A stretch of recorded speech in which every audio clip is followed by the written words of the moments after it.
Selamat pagi, siang, sore, dan malam dimanapun Ibu menonton video ini.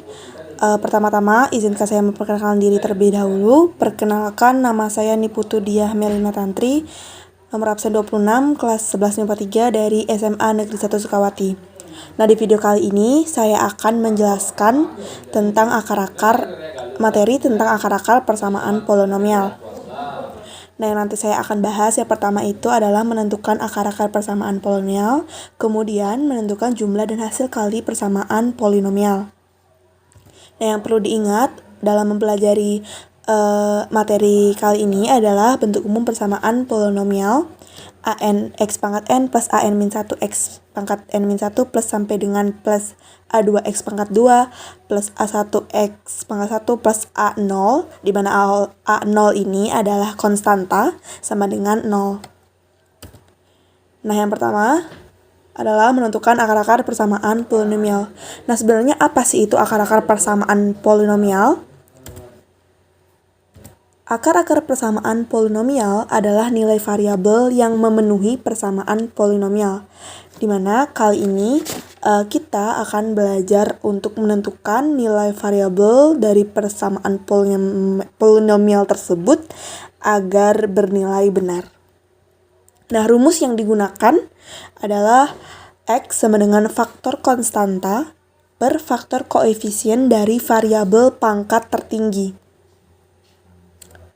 Contohnya, persamaan polinomial x pangkat 3 plus 2x pangkat 2 min x min 2 sama dengan 0 mempunyai akar-akar yaitu x sama dengan 1, x sama dengan min 1, dan x sama dengan min 2. Materi sebelum-sebelumnya kita belajar tentang teorema sisa dan teorema faktor di mana hasilnya dalam bentuk faktor. Nah, hal ini hasilnya itu berupa akar-akar persamaan gitu. Nah, artinya akar-akar ini berkaitan dengan faktor. Nah, yang perlu diperhatikan dalam menentukan akar-akar persamaan polinomial adalah yang pertama, kita akan menentukan faktor koefisien variabel pangkat tertinggi. Ya. Kemudian, menentukan faktor konstanta. Nah, setelah didapatkan dua ini, kita masukkan ke dalam rumus akar-akar yang mungkin, di mana X sama dengan faktor konstanta per faktor koefisien pangkat tertinggi, gitu ya. Nah, kemudian jika sudah mendapat akar-akar yang mungkin, kita substitusi hasil akar-akar yang mungkin tersebut ke Px dengan cara coba-coba. Kemudian, jika kita sudah mendapat Px sama dengan 0 ya, yang dianggap benar, itu kita selesaikan dengan metode Horner kembali untuk mencari hasil baginya dan menemukan akar-akar persamaan lainnya. Nah, kemudian nanti hasil dari hasil bagi tersebut masih dalam bentuk faktor, kemudian kita ubah ke dalam bentuk akar, begitu. Nah, untuk lebih jelasnya, kita langsung saja untuk mempelajari contoh soalnya. Nah, contoh soal yang pertama, diberikan soal, tentukan akar-akar persamaan x pangkat 4 min 15x pangkat 2 min 10x plus 24 sama dengan 0. Nah, saya akan jelaskan pada video berikut. Untuk menjawab pertanyaan dari soal, kita langkah pertama kita menentukan faktor dari koefisien variabel pangkat tertinggi. Faktor koefisien pangkat tertinggi.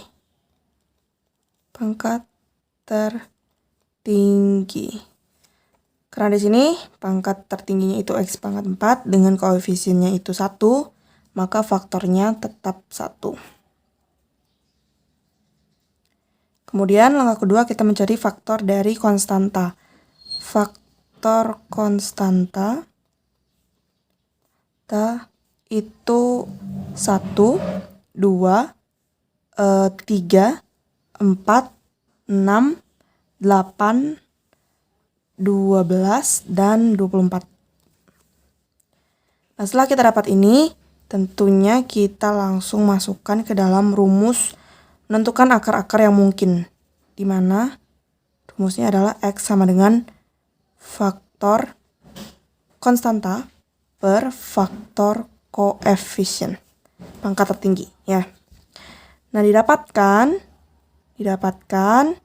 X sama dengan tentunya faktor konstanta per faktor koefisien 1, pastinya kita akan mendapat tetap nilai seperti ini begitu ya. 1, 2, 3, 4, 6, 8, 12, dan 24. Tuh. Nah, langkah selanjutnya, setelah kita mendapat akar-akar yang mungkin, kita masukkan akar-akar yang mungkin ini ke persamaan soal. Nah, kita ambil contoh X sama dengan 1, itu kita masukkan ke dalam PX ya. Diganti, jadi setiap X diganti dengan 1. Pangkat 4 min 15 diganti dengan 1, 10 plus 24 sama dengan 0. Nah, menghasilkan 1, 15 min 10 plus 24 sama dengan 0. Nah, jika kita hasilkan ini, memperoleh 0 sama dengan 0. Nah, ini jika kita mendapat hasil seperti ini dianggap benar. Nah, artinya ketika menghasilkan seperti ini, X sama dengan 1 merupakan akar dari PX. Salah satu akar dari PX ya. Nah, kemudian untuk mencari akar-akar yang lain, sebenarnya bisa dengan cara substitusi semua akar-akar yang mungkin, namun agak lama karena kita belum pasti mendapatkan 0 sama dengan 0. Jadinya kita menggunakan bantuan dari metode Horner untuk yang nanti kita pakai adalah hasil bagi begitu untuk mendapatkan akar-akar yang lain. Nah, kita pakai X sama dengan 1 sini. Kita masukkan koefisien dari PX 1. Nah, ini X pangkat 3 tidak ada, maka kita memakai koefisien 0, min 15, min 10, dan 24. Di sini plus. Nah, turunkan 1 kali 1, 1, 0 tambah 1, 1, 1 kali 1, 1, min 15 tambah 1, min 14, min 14 dikali 1, min 14, min 10 tambah min 14, min 24, min 24 dikali 1, min 24, menghasilkan 0. Artinya ini sama ya dengan cara substitusi. Nah, sinilah kita mendapat hasil bagi atau HX, yaitu X pangkat 3 plus X pangkat 2 min 14X min 24, dimana jika kita faktorkan akan menghasilkan X plus 2, X plus 3, dan X min 4 gitu. Nah, ini masih dalam bentuk akar, dalam bentuk faktor. Nah, sekarang kita ubah ke dalam bentuk persamaan akar. Ubah ke dalam bentuk seperti ini. X sama dengan min 2, X sama dengan min 3, X sama dengan 4. Nah, inilah dia akar-akar lainnya begitu. Nah, jadi kita sudah mendapat akar-akar persamaan PX. PX adalah hasil begitu ya. X sama dengan 1, min 2, min 3, dan 4. Inilah dia akar-akar persamaan dari PX. Nah, kemudian bagaimana jika diberikan soal seperti ini ya? Seperti ini. Ini ada perkalian dan juga penjumlahan. Nah, bagaimana kita menghadapi soal seperti ini? Nah, di sini kita akan belajar jumlah dan hasil kali akar-akar persamaan polinomial. Nah, di materi ini kita berikatan langsung dengan teorema Vieta. Nah, apa itu teorema Vieta? Ini dia teorema Vietanya. Yang pertama itu polinomial berderajat 2. Ini adalah rumusnya. Kemudian polinomial berderajat 3 dan polinomial berderajat 4. Jadi, dalam mempelajari materi nomor 2 ini, kita harus hafal betul ya, paham dengan rumus-rumus teorema Vieta. Nah, untuk lebih jelasnya, kita langsung saja ke pembahasan contoh soal.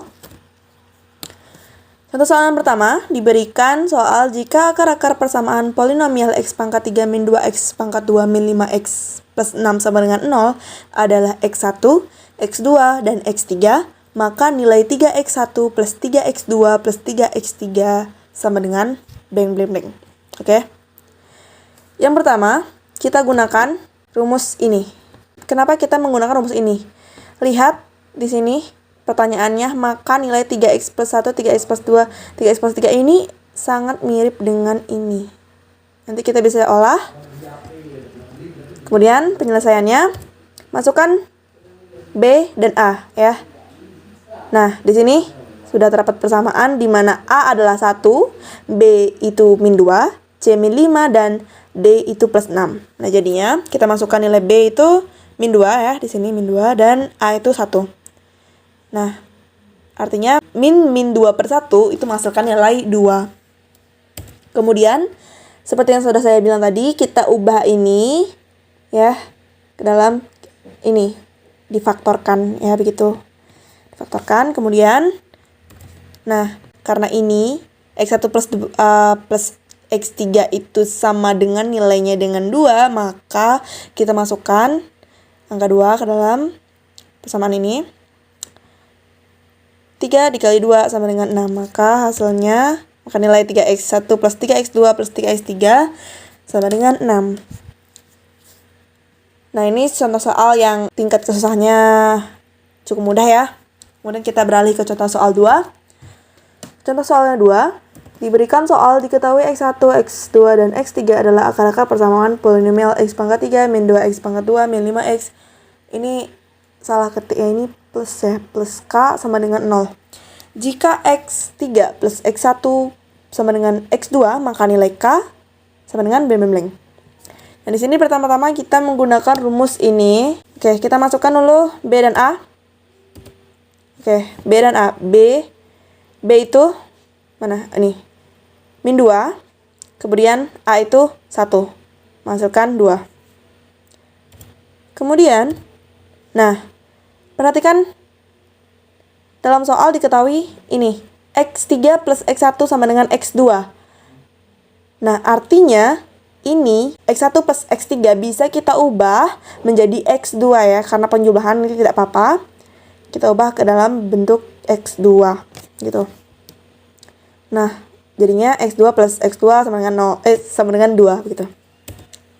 Kemudian X2 plus X2 ini kita bisa jumlahkan menghasilkan 2X2 sama dengan 2. Kemudian 2 kita pindah ke ruas kanan menghasilkan X2 sama dengan 1. Oke, selanjutnya kita memakai rumus ini. Kita ganti setiap X2 menjadi 1. Kemudian C dan A-nya, C itu min 5 dan A itu 1. Nah, ini dia. X1 karena ini 1. X1 kali X3 karena tetap dia. X1 kali X3. Kemudian plus X3. Di sini karena X2-nya menjadi 1. Sama dengan min 5. Kemudian, nah, kembali lagi. Lihat di sini. X1 plus X3 kita bisa ubah menjadi X2 plus X3 kali 1 kali X1 kali X3 sama dengan min 5. Nah, kemudian kita hasilkan X2 ya. Dari sini kita ketahui bahwa X2 itu sama dengan 1. X2 sama dengan 1. Kita tulis di sini 1 plus X1 kali X3 sama dengan min 5. Nah, X1 ini kita pindah ruas ke ruas kanan menghasilkan X1 kali X3 sama dengan 6. Nah, terakhir kita memakai rumus yang ini, di mana karena kita mencari nilai K. Nilai K ini kedudukannya D ya. A, B, C, D. Maka kita memakai rumus ini untuk mencari nilai K. Oke. Kita masukkan nilai yang sudah diketahui, yaitu X2 ya. X2 itu sama dengan 1. Sama dengan min K karena D itu K dan A itu 1. Kemudian, nah menghasilkan X1 X kali X3 sama dengan min K. Nah, kemudian X3 ini kan sudah diketahui nilainya. Kita tinggal ganti X1 kali X3-nya menjadi min 6. Min 6 sama dengan min K. Nah, sama-sama dikali min 1 menghasilkan K sama dengan 6. Maka inilah dia, diperoleh nilai K adalah 6. Begitu.